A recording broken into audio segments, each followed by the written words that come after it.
Assalamualaikum warahmatullahi wabarakatuh. Eh, Kita bertemu lagi ya untuk pelajaran matematika wajib. Nah, pada pertemuan kita kali ini, kita akan membahas tentang penyajian data.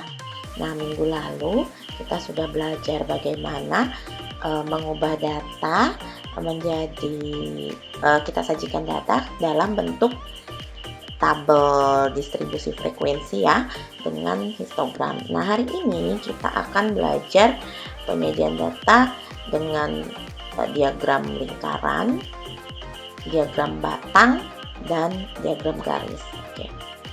Nah, tujuan pembelajaran kita hari ini itu ada 4. Yang pertama, dapat mendeskripsikan suatu data dalam bentuk diagram batang, kemudian dapat mendeskripsikan suatu data dalam bentuk diagram lingkaran. Yang ketiga, kita akan mengkonversi frekuensi suatu data ke bentuk persen. Terus yang terakhir adalah mengkonversi frekuensi suatu data berbentuk derajat. Nah, oke. Sebelum kita masuk materi inti, silahkan simak video berikut ini. Tetapi seberapa lamakah bisa bangkit? Kita lihat pola pergerakan dari CPO kita dan sebagainya. Sebelumnya kita akan berikan gambaran kepada Anda seberapa hebat CPO Indonesia dan Malaysia. Kita awali dari Indonesia. Ini adalah negara tujuan utama ekspor minyak sawit mentah dari Republik Indonesia di informasi Januari hingga Agustus 2018 dari BPS. Masih dikuasai banyak market destination-nya ke negara India hingga 19,30%. Ini adalah negara tujuan ekspor utama dari minyak mentah Indonesia. Kita lihat berikutnya, ini adalah stok minyak kelapa sawit kita bandingkan antara Indonesia dan Malaysia. Kita adalah 2 produsen minyak kelapa sawit terbesar di dunia, tapi bagaimanapun untuk standar harga kita masih menggunakan ringgit Malaysia sebagai acuan di bursa derivatif Malaysia. Ini bisa Anda lihat perbandingan berapa minyak kelapa sawit yang bisa dihasilkan oleh Indonesia dibandingkan dengan Malaysia. Sebenarnya kalau dari sisi produksi kita masih bisa katakan ada lebih confident dibandingkan dengan negara jiran Malaysia. Ini dalam juta ton angka-angka yang tertampil ini. Ini adalah harga CPO. Ini adalah tren pergerakan harga CPO secara year to date hingga hari ini 29 November, di mana sudah mulai ada geliat di sana, ada rebound dari bergeraknya harga minyak mentah sawit kita di 2029. Ini informasi yang kami peroleh dari bursa derivatif Malaysia. 2029 ringgit Malaysia per tonnya sudah mulai mengalami pergerakan di 29 November setelah kalau kita lihat secara year to date memang ada banyak potensi penurunan pelemahan dari harga CPO, sehingga dikatakan bahwa kemarin ketika menyentuh level terendahnya, ini adalah level terendah bahkan sejak akhir Agustus 2015. Baik, setelah tadi kita simak video, kita bisa lihat ya, yang mana yang diagram batang, yang mana diagram garis, juga diagram lingkaran. Oke, kita akan masuk materi inti. Nah, perhatikan tabel distribusi frekuensi di bawah ini. Data pada distribusi frekuensi di bawah ini menunjukkan siswa yang diterima di beberapa perguruan tinggi. Nah, ini ada universitas, ada ITB, Institut Teknologi Bandung, kemudian Universitas Indonesia, Universitas Mula Warman, kemudian Universitas Borneo Tarakan, dan Universitas Gajah Mada. Adapun frekuensinya, ITB itu diterima 11 orang, UI 14, Unmul 16, UBT itu 24 orang, kemudian yang terakhir adalah UGM 15 siswa ya. Oke, kita akan, kalau kita jumlah frekuensinya, banyak siswanya itu ada 80. Nah, oke, kita akan sajikan data yang tadi ke dalam bentuk diagram batang. Nah, ini diagram batang. Tadi ITB itu 11, UI itu 14 ya, Unmulnya 16, kemudian UBT 24, terakhir UGM itu 15. Nah, ini adalah diagram batang. Kemudian ada diagram garis. Nah, diagram garis ini ya. Oke. Nah, diagram garis ini bisa juga di sini frekuensinya itu dalam bentuk persen. Jadi kalau misalkan dia dalam bentuk persen, berarti kita ubah dulu, kita konversi dia menjadi persen. Frekuensi-frekuensi ini kita konversi menjadi persen. Oke. Lanjutkan, nah kita akan mengkonversi frekuensi suatu data ke bentuk persen. Yang tadi ya, data yang tadi, nah yang pertama adalah ITB. ITB itu 11 orang. ITB itu 11 orang. Nah, kita akan ubah dia ke persen. Persen itu adalah per 100, berarti nah 11 ini kita bagi dengan berapa banyak orangnya? 80, karena kita mau ubah jadi persen, jadi dikalikan 100%. Jadi 11 dikali 80. 11 itu banyaknya siswa ya. Di ITB itu 11, kemudian 80 ini dapat dari jumlah keseluruhan frekuensi, kemudian dikali 100% karena kita mau ubah ke bentuk persen, jadilah 13,75%. Nah, bagaimana dengan UI? UI itu 14 orang, jadi 14 dibagi dengan 80 dikali dengan 100% dapatnya 17,5%. Kemudian ada Unmul 16 orang, 16 dibagi 80 kali 100% dapatnya 20%, begitu juga dengan UBT 24 bagi 80 kali 100% dapatnya 30%. Dan yang terakhir adalah UGM, itu 15 per 80 kali 100% dapatnya 18,75%. Nah, nih tadi ya, yang UBT,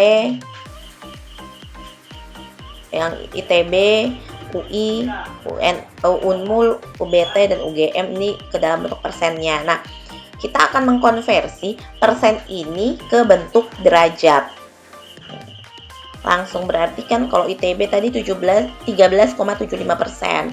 Persen itu kan per 100, berarti 13,75 per 100 dikali 360 derajat.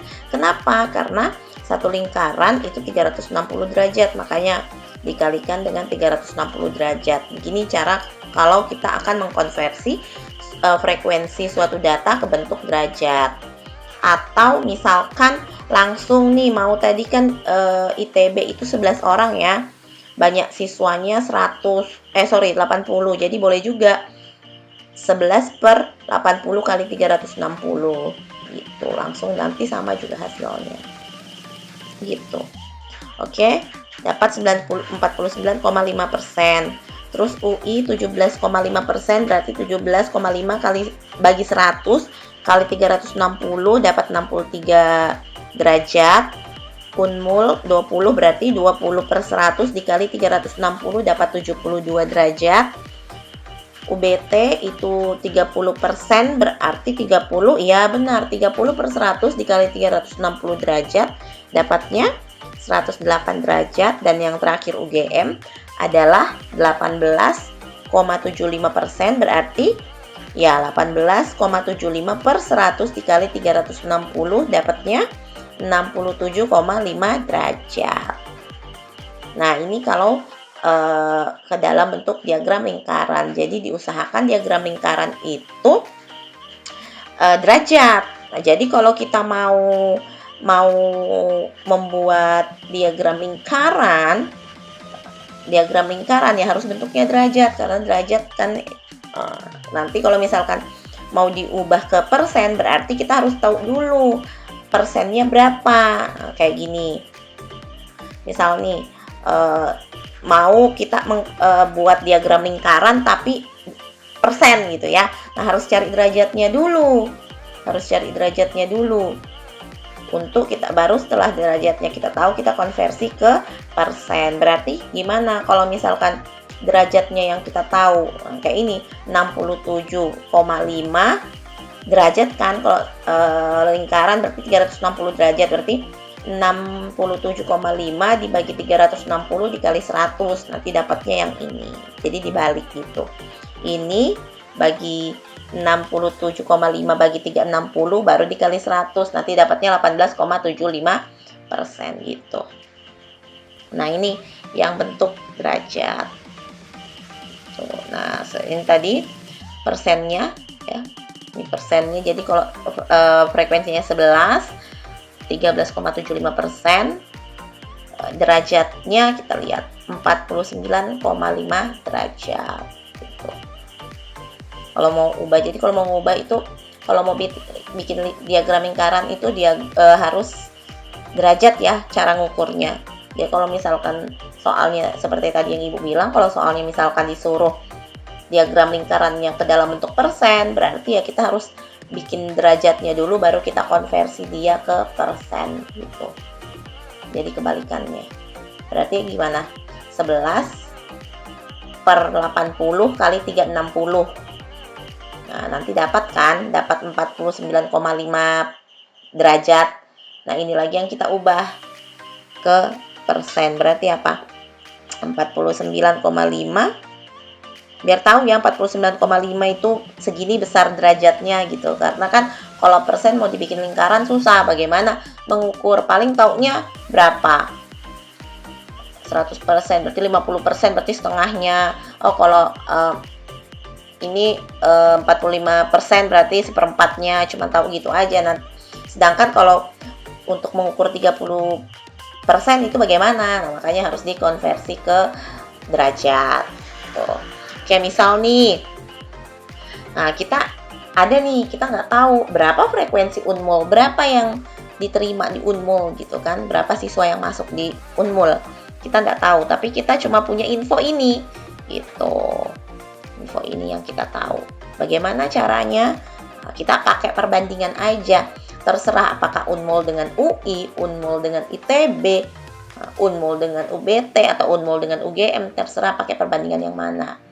Kalau Ibu di sini pakai perbandingan Unmul dengan UBT, kan Unmul mau kita cari ya berapa frekuensinya, maka Unmul banding UBT. Tapi kalau ada yang mau Unmul dengan ITB boleh. Unmul kan kita nggak tahu nih frekuensinya berapa, jadi N. UBT kita sudah tahu 24. Nah, Unmul itu punya persen 20, UBT itu 30. Nah, berarti kita ambil N per 24 sama dengan 20 per 30. Kita kali silang, maka kita dapatkan 30N sama dengan 20 kali 24. Nah, berapa? Ya, 30N sama dengan 480. 20 kali 48, 480 ya. Nah, kita cari N-nya berapa? Berarti 480 dibagi 30, dapatnya 20. Sama kan kayak tadi 20 gitu. Jadi gitu ya. Misalkan kalau ada salah satu frekuensinya tidak diketahui. Oke, sampai di sini pertemuan kita. Semoga bermanfaat. Selamat mengerjakan dengan penuh rasa tanggung jawab dan perasaan bahagia. Assalamualaikum warahmatullahi wabarakatuh. Tetap jaga kesehatan. Sampai jumpa kembali.